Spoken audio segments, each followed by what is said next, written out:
China is battling a new and rapidly spreading respiratory virus. There are over 42,000 recorded cases. Around 16 million people across the north and east of the country are now in quarantine. The virus has now spread to 62 countries. The 2020 Australian Grand Prix has been cancelled.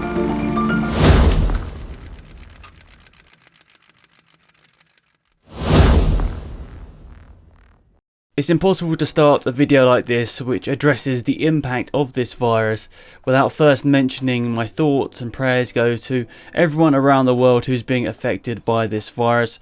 Of course, the best that most of us can do is just staying at home and limiting our contact with other people. And of course, my big thanks goes to the people on the front line who continue to help try and contain this and make sure that the people who are affected by it can try and get out of it as best as possible. So stay safe, thank you to the people that are really helping in this situation, and let's get into today's video.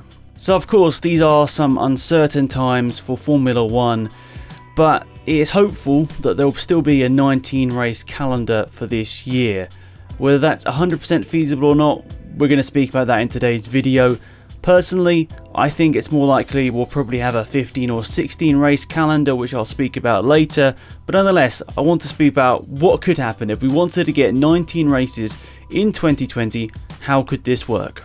So it's probably quite likely that a lot of this year could be behind closed doors. Obviously not the best for fans, but it's probably best for the whole world to limit the amount of people we have in sort of big events throughout the year. I guess that means for a lot of sport they'll be behind closed doors, because of course we don't want this resurfacing at a later point. I think that it's most likely will start in Europe, and as we're a bit delayed in Europe, we're probably going to have likely a July or maybe even August start to this season. So I have no official word, but it kind of feels like the Austrian Grand Prix will be the first race of the season, and I've got it down for its original place on the 5th of July. That's the race, Sunday the 5th of July. It kind of works with the restrictions that Austria's got right now as I record this video, but things are happening quite quickly, so it could be quite likely that Austria imposes restrictions like Germany has, for example, which is banning all sort of major sporting events until the end of August. So the talk is that we'll probably have a triple header followed by a break. Now, how logical and how feasible this is for a lot of the rounds, I'm not too sure.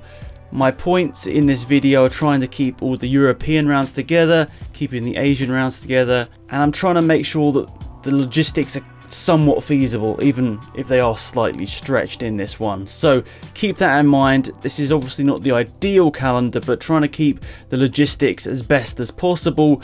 I hope maybe this makes sense. So my first triple header would start in Europe with the Austrian Grand Prix we mentioned, and a week later on the 12th of July would be the Dutch Grand Prix. Now there is talk of them being two Silverstone races, and if that is the case, it would make sense for one of them to be on the 12th of July and one of them to be on the 19th of July, when the original British Grand Prix is currently scheduled in for. So the 12th of July could go for a European Grand Prix or another British Grand Prix, who knows, but I think that it would be good to keep the Dutch Grand Prix in the calendar, so therefore I'm going to go with an Austria start followed by a Dutch Grand Prix on the 12th of July, and on the 19th of July, keeping its original date, would be the British Grand Prix. And it's worth mentioning here in the UK, Motorsports UK has a restriction on motorsport events until the end of June, so the British Grand Prix on the 19th of July, as I record this video right now, is okay. So as mentioned in this video, it looks like it's going to be 3 weekends on, 1 weekend off if we're trying to get 19 races in this season, starting in July. So after the British Grand Prix the 19th of July, we're going to have that 1 weekend off and come back to Formula 1 on the 2nd of August with the Hungarian Grand Prix.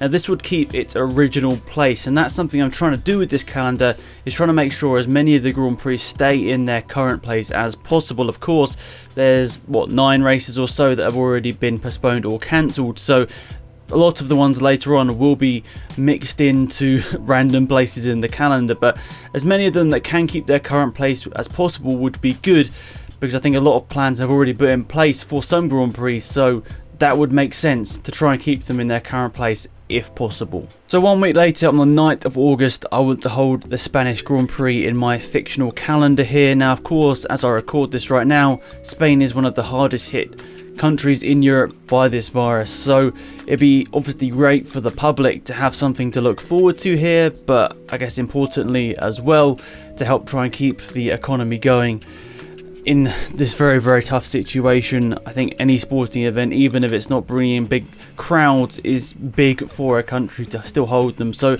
that's why I understand all the 19 races that haven't been cancelled want to hold a Grand Prix, because of course it's still going to be bringing them in revenue even if there aren't spectators there. So we'd go from Hungary to Spain and then Spain to France on the 16th of August. Now, an interesting one here is there are some restrictions until the end of July in France, so that means that I couldn't put it sooner. Otherwise it would make maybe sense to put it between the first race in Austria and the second race in Britain.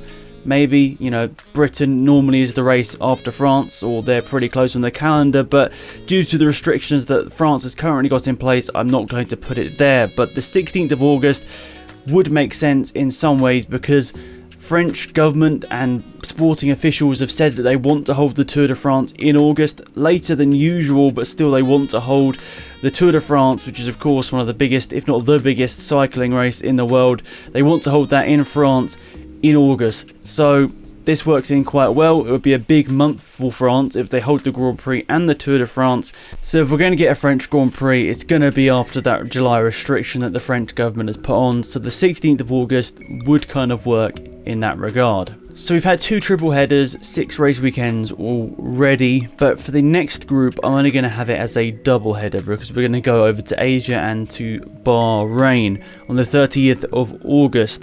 So I'm going to try and keep it in different blocks and have more European races later on in the season. So the 30th of August I've put the Bahrain Grand Prix, and the 6th of September the Azerbaijan Grand Prix.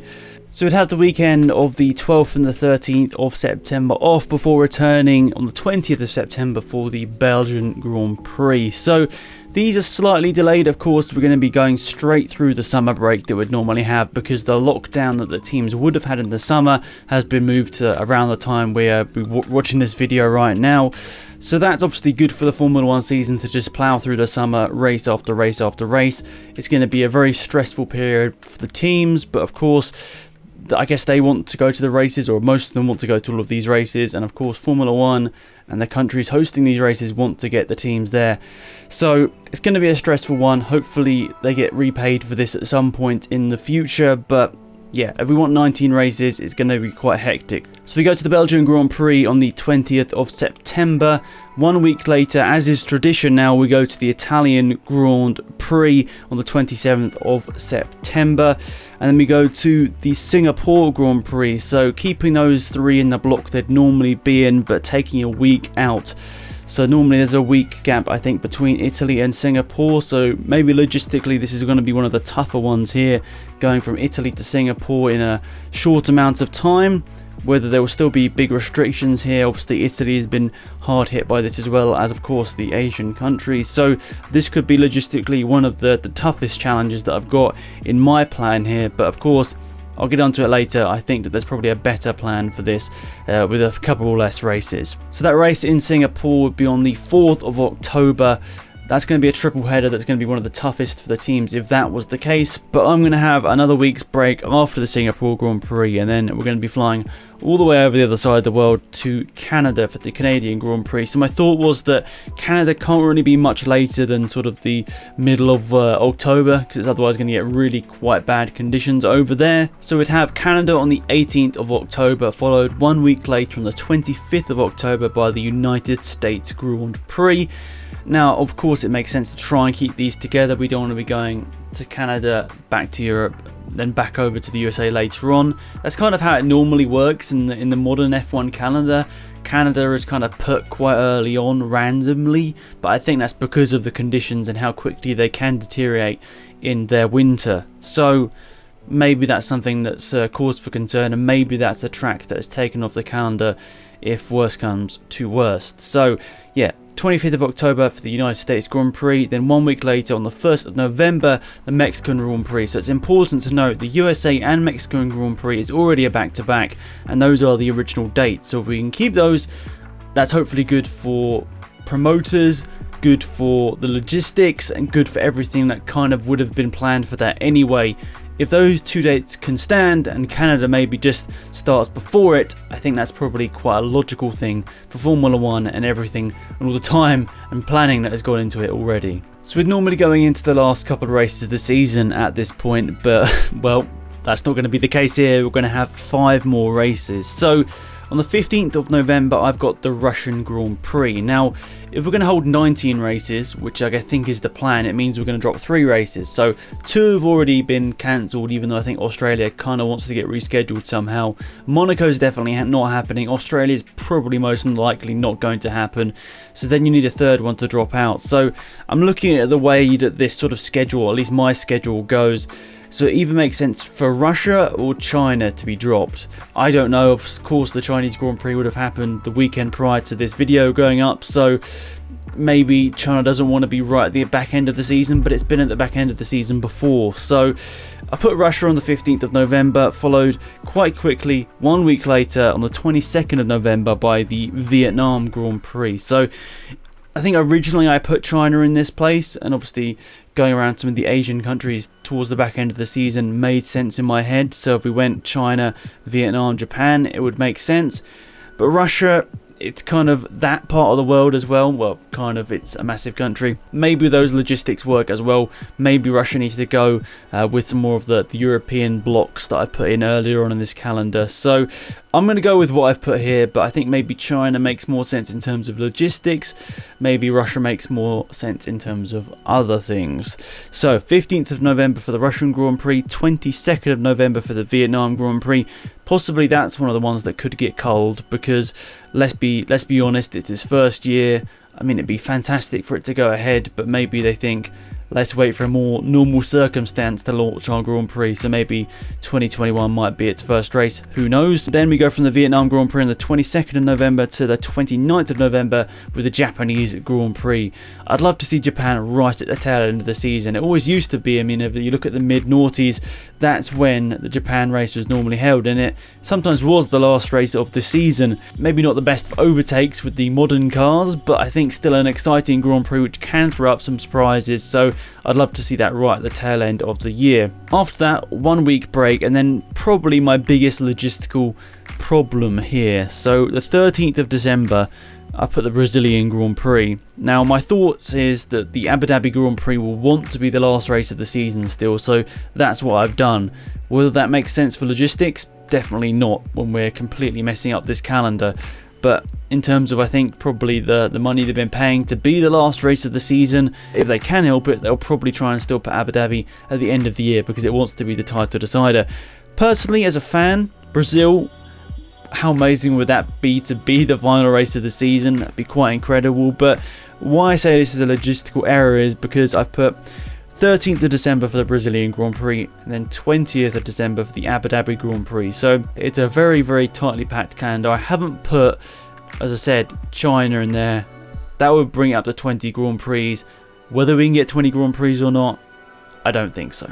So, as I said earlier on this video, I think a more realistic calendar we could have this year is 15 or 16 races. I don't think this 19 race calendar is quite logical, so my 16 race calendar is a little bit more logical, even though it does mean cutting out further races. And how they go about that, I'm not too sure, because of course there's probably going to be quite a lot of politics involved here to be decided about which Grand Prix are cut and which ones stay, because of course that probably changes talks that go on in the future. So I'm going to read down this 16 race calendar that I've come up with here. Let me know your thoughts in the comment sections down below. We'd start off on the 5th of July with the Austrian Grand Prix in its original place.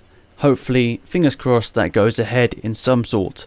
Then on the 12th of July we'd go to the Dutch Grand Prix, its first time back in a very long time, which will be exciting for all of the Max Verstappen fans to have a race so early on in the season. On the 19th of July, the British Grand Prix staying in its original place. Then on the 2nd of August, after a bit of a break, we go to the Hungarian Grand Prix. That's in its original place, and there's not much information on Hungary's lockdown here, so possibly this could be moved. Then on the 9th of August we'd have the Spanish Grand Prix, and as I mentioned, I'd get rid of the French Grand Prix here so we have more time to head over to the Bahrain Grand Prix on the 30th of August. Then we'd go ahead to Azerbaijan for the next round on the 6th of September.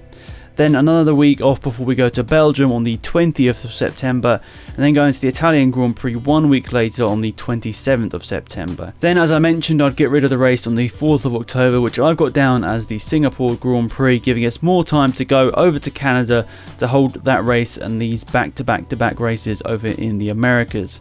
So the 18th of October would be the Canadian Grand Prix, 25th of October would be the US Grand Prix, and then the 1st of November would be the Mexican Grand Prix. Then, as I mentioned, I'd get rid of the Russian Grand Prix and then move Vietnam up to the 15th and then Japan to the 22nd of November, giving us more break later on in this year. Then I'd move the Brazilian Grand Prix to the 6th of December from the 13th, giving us 1 week in between Brazil and Abu Dhabi, as is the case right now. Now, I understand why I guess fans are really pushing for a 19 race season. I think it's more realistic that we should be thinking of probably a 15 or 16 race calendar. At the end of the day, we need to make sure that the people working in Formula 1, the people working at Formula 1, the people working within the teams, and also people that were travelling to events like journalists, for example, we need to make sure their life isn't too insane at the second half of this year, because we'd basically be pushing a calendar from 9 months down to less than 6 months. So we need to be careful here. We don't want to overdo it. But nonetheless, what do you think? Do you think my 19 race season makes sense, or do you think my 16 race season makes more sense? I'd like to hear your thoughts and opinions down below. I think I've already got down quite a few races to stay in their original spot, 6 races to keep their original dates in my 19 race season. I think that's quite good. I think even if we go to my 16 race season, those races all stay in those same spots. So 6 out of 16 races keeping their spots after the amount of crazy rescheduling that could happen, I think that's quite good. Let me know your thoughts down below. I spent a lot more time on this one trying to come up with a logical calendar here. As I said, there are some hiccups. Brazil to Abu Dhabi in 1 week. I don't know whether that one works. The same as going from Italy to Singapore in 1 week. I don't know whether that one works either. But nonetheless, it was a really enjoyable video to put together. Hopefully you did enjoy it. As I mentioned on the channel before, there'll be lots more videos like this coming up. Each weekend I'll be producing something similar, much, I guess, more in depth and more in detail than I've done in the past. So stick around for those, and next week's topic is a cracker. I'm really looking forward to that one, and yeah, see you next week. Thank you for tuning in to my channel and just everything I've been doing over the last couple of weeks. It's massively appreciated. Stay safe and do all you can to make sure that we keep this under control. Thanks for watching, guys. Goodbye.